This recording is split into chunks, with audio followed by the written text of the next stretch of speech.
Thank you to Morgan & Morgan for sponsoring this video. Police on the Upper East Side are looking for the burglar who broke into the Chanel store on Madison Avenue and stole thousands of dollars in merchandise. It happened just before 9:30 last night. The thief broke the front window. So this store behind me was recently robbed, the windows smashed, but this is the second time thieves have hit this place within the last year. And while shoplifting is a problem at pretty much every store in town, stealing from a well-secured luxury boutique isn't something your average thief can pull off. However, because our laws don't criminalize theft below $1,000 in value, petty crooks here get unlimited practice perfecting their craft. And that's why it's only a matter of time before they're ready to try and rob a place like this. The surveillance video we just received from police shows the entire heist captured on camera. In a matter of minutes, 3 suspects made off with about $51,000 worth of stolen merchandise. Right now, an active investigation is underway to find the 2 men who police say smashed the front window of the Chanel store just right behind me and got away with around $30,000 worth of merchandise. That window this morning, all boarded up. That's crazy. $1 million? Police say Monday night, this man allegedly put $1.5 million of jewelry in a suitcase and tried to get away. It's really sad, but I mean, it's normal that we hear it all the time. I see always people walking out with a bunch of jackets, sometimes even the whole trolley full of jackets. A store robbery in Washington Heights caught on camera watches this man in a black coat quickly turns and sprays chemicals on the ground. It was here, he sprayed some over here. Customers seen walking in immediately coughing as the thieves then grabbed a pile of clothes at the display table and made their getaway. The thief doing a quick spin before flashing a gun to the employee to stop her from stopping him.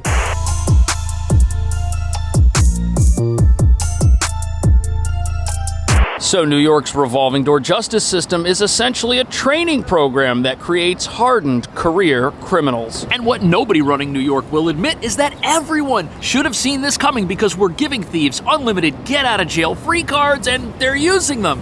As you'd expect. Turning the streets of this city into a real-life version of Grand Theft Auto, where criminals steal things over and over again with no incentive to stop. In fact, with no consequences for most theft, criminals have nothing to lose if they try to steal things and get caught. Because the worst thing that happens is they spend a few hours hanging out with the police before being set free with a misdemeanor charge. And when you add to our zero consequences legal system the rampant street vending we allow here, New York City becomes a place where there are unlimited opportunities to resell stolen property. Now, of course, street vending is also illegal without a license, but since it's also not a criminal offense, there are open-air theft markets operating all year round in some parts of town, which only disappear when the vans selling stolen property close their doors and speed away when their lookouts spot the police, who at best will issue a few tickets and confiscate goods these criminals never paid for in the first place. But there's a problem. Not every crook in town is content with robbing places like CVS and Home Depot. And that brings us to the real reason raids at luxury stores are a growing problem. We've created an army of criminals who've got practice getting away with pretty much anything. And they're now setting their sights on the wealthiest parts of New York, which include stores like Chanel and Gucci, and also gyms like Equinox, where a gang has stolen almost $100,000 from customers at exclusive members-only fitness clubs. On top of that, there's the guy who tried stealing over $1 million in jewelry from Macy's before luckily getting spotted and then running away. But as you're about to see, getting busted, that's the last thing on the minds of any of these criminals.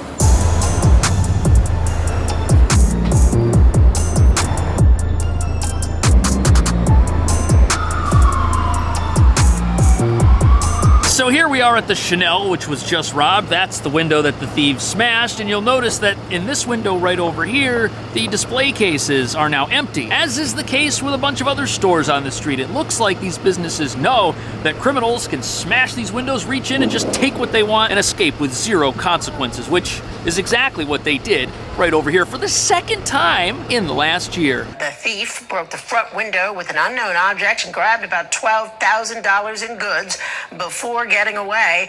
This is the same Chanel store broken into last October by 2 men with sledgehammers.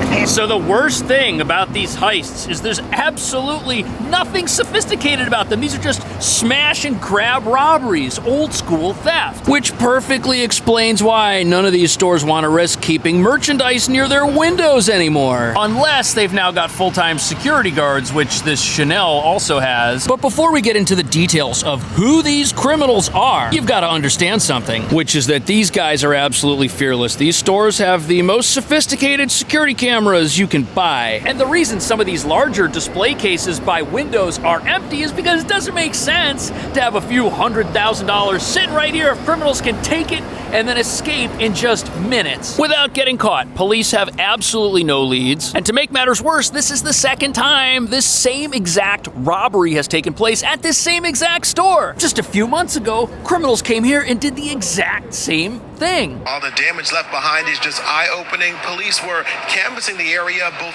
in and out of the luxury store, just trying to recover surveillance video. Now, 3 purses were stolen, valued at $10,000 each. And I'd be willing to bet it's the same exact criminals. Nobody was caught then either, and they got away with it once. Why not try again? Now, yes, smashing this window and stealing an entire display rack full of expensive goods, that's going to get you in a lot of trouble. You'll go to jail for that. But the way our city looks at crime is that the attempt to do that, just breaking the window, well, maybe that's just vandalism. Maybe these are just reckless punks that don't have any respect and wanted to break something. Maybe they weren't trying to get in there and get their hands on millions of dollars worth of stuff. This is what's happening, and our police chief knows it. We're letting criminals off the hook, dropping charges against them. Nobody gets prosecuted for anything. And the reason criminals are going after stores like this is because they know they're going to get the benefit of the doubt if anything bad happens. Bad for them. Obviously, robbing these stores is wrong. Nobody should do that. But these criminals, even if they get caught, usually nothing happens to them because our justice system doesn't see their actions as being wrong. But even though the 2 robberies on this block full of luxury stores took place in the evening, you'd be kidding yourself if you thought our criminals cared about operating under the cover of darkness. Because believe it or not, stores like these have been ransacked for much larger amounts of money during broad daylight. Investigators say in a matter of minutes, 3 suspects made off with about $51,000 worth of stolen merchandise from this Gucci store. Now, this robbery happened at the meatpacking district location. So about a year ago, February 2024, the Gucci store in Lower Manhattan was robbed at lunchtime. The thieves, they went right in the front door and they escaped, driving away in what was apparently a stolen vehicle. A heist which landed them over $50,000, and it took just minutes. And not only were they caught on camera, while escaping in a vehicle, that vehicle drove back across state lines to New Jersey, revealing that New York's lax justice system now attracts criminal tourists who come here to steal instead of doing it in their own states. But while these thieves who've been raiding these luxury stores are obviously professionals who know what they're doing and know how to escape, the amounts that they've stolen pale in comparison to what one guy almost made off with from Macy's, of all places. That's crazy. $1 million? Police say Monday night, this man allegedly put $1.5 million of jewelry in a suitcase and tried to get away. But an employee, quote, confronted him, and he ditched the jewels and got away. It's really sad. Can you believe that? $1 million in jewelry. This guy walked in and had that stuff in his bag, was spotted, and then fled and escaped. Nobody has any idea who he was. The guy just walked into the store like a regular customer and lurked until he saw the right moment to strike. Now, obviously, part of the problem here is that people are allowed to shop with their own shopping bags in this city. That's a law, which allows criminals to enter businesses and hang out with an empty burlap sack and then fill it up and try to escape when they see the right moment. It's also kind of impressive that Macy's didn't have any security guards watching this individual as he was prowling around the store, approaching the jewelry counter of all places. But the common thread gluing all of these heists together is the fact that everybody escaped and nobody was caught, which means we've obviously got a major deficiency when it comes to the presence of law enforcement on our streets. And even though we've got security cameras everywhere, all they do is show us that people wearing masks stole something after the fact. And this lack of police tells our criminals that even if they do get caught trying to steal something, the person that catches them smashing a glass window probably won't be a police officer. And since there's no police around to stop crime, the types of crime we're now experiencing here were unheard of just a few years ago. Most people don't know this, but if you're seriously hurt, that accident could be worth millions of dollars. And if you're injured in any way, you need to know how to protect your rights. Which is why you might want to know about today's video sponsor, Morgan & Morgan, America's largest personal injury law firm, who doesn't just settle for lowball offers. In fact, over the last few months, they've seen record judgments, like a $12 million judgment in the state of Florida that was 34 times higher than whatever insurance was offering. Add to that $26 million judgments and $6.8 million judgments in Philly and New York, and it should be pretty clear that Morgan & Morgan is not your typical law firm because they win a lot. Plus, it takes just minutes to see if you've got a case, and you can do it all from your phone. Step 1, submit your claim online. Step 2, Morgan & Morgan's experts get to work investigating. And step number 3, Morgan & Morgan only gets paid if you win, which is what you want. And they can do this because they've got over 100 nationwide offices and over 1,000 local lawyers who are ready to fight to get you the best results possible. You can start your claim with Morgan & Morgan by following this link right here, which will also be in the description of this video. And remember, there's no fee unless they win. Once again, thank you to Morgan & Morgan for sponsoring this video.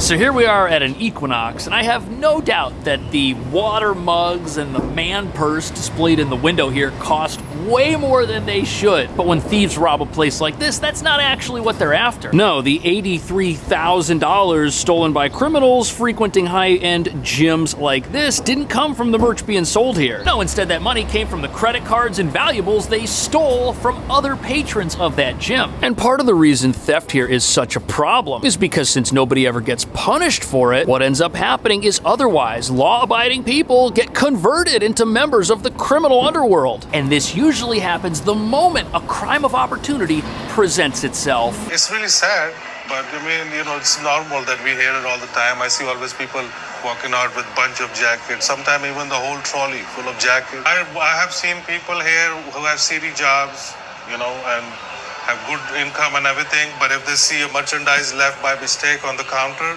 they will grab it. He says stealing has increased since the pandemic. So here we have an interview with a jewelry store owner, and he says that everybody in his store could be a criminal if the right opportunity presents itself. If he leaves something out on the counter, somebody with a good job that makes plenty of money, they'll actually steal it. Which explains why people could eventually figure out there's a massive theft opportunity at a place like Equinox. People are learning that they can commit a crime of opportunity and likely get away with it unscathed. And this store owner says he's seen people steal armfuls of jackets from nearby clothing stores, which explains why many stores now chain their merchandise directly to the rack. It removes the opportunity to put something on and wear it out, or to just carry it out. Criminals know that nobody's calling the police over $50 jewelry items or $100 jackets. It's just not happening. We don't even have enough police to respond when stuff that's worth tens of thousands of dollars gets stolen. And this is a problem because as crime spirals out of control with robberies at gyms, independent businesses, luxury boutiques, police are getting called to go everywhere at once. But since they can't be everywhere at once, those crimes go unsolved. And what that does is it causes the criminal underworld to grow,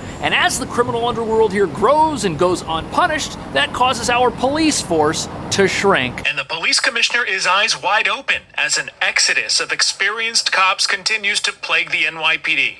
And I'm not going to sugarcoat it. The NYPD is in a hiring crisis, and this is not a budget problem. All of the police unions in the city. So the NYPD is shedding experienced officers, and why do you think that is? Is it maybe because they don't think it's worth it to get up every day and put their lives on the line to stop a criminal underworld our laws just perpetuate? And look at this, before officers even finish their paperwork after arresting someone, that person gets released and they're back out on the streets ready to reoffend. And the reason that happens is because back in 2020, we decriminalized many offenses, which means people no longer go to jail when they do stuff that's wrong. And not only does this article quote police officers saying that this is demoralizing and defeats the whole purpose of their jobs, creating a legal system that protects criminals is way more damaging to our police force than this whole defund the police movement that short-staffed them to begin with. There's 12 detectives in counterterrorism right now. Are things falling through the cracks? Not yet, but the question is, do you wait till it does? Monroe says current detectives staffing sits just under 5,000, 2,000 fewer than before 9/11, and so far... So we have 2,000 less detectives. You know what detectives do? They go to places where thugs smash windows with sledgehammers and steal tens of thousands of dollars worth of merchandise. They go to Equinox, where criminals have a habit of raiding lockers and stealing from patrons, and they try to track those criminals down and hold them accountable. But that's not happening anymore. And criminals know this. They know there aren't enough cops around to catch them. We've only got enough police to go after the worst offenses that happen in this city, not most offenses. And that's created a situation where these criminals, they're getting experience successfully committing crime and escaping. They're all still out there. When police do find these guys, they're going to be even harder to take down because by then they'll be hardened criminals. Which reveals that instead of decriminalization making our city a happier, safer, more wonderful place, it's actually done the opposite. The average detective is now taking on over 500 cases a year and working patrol shifts, too. Cases are going to be delayed in solving. I want justice for my son.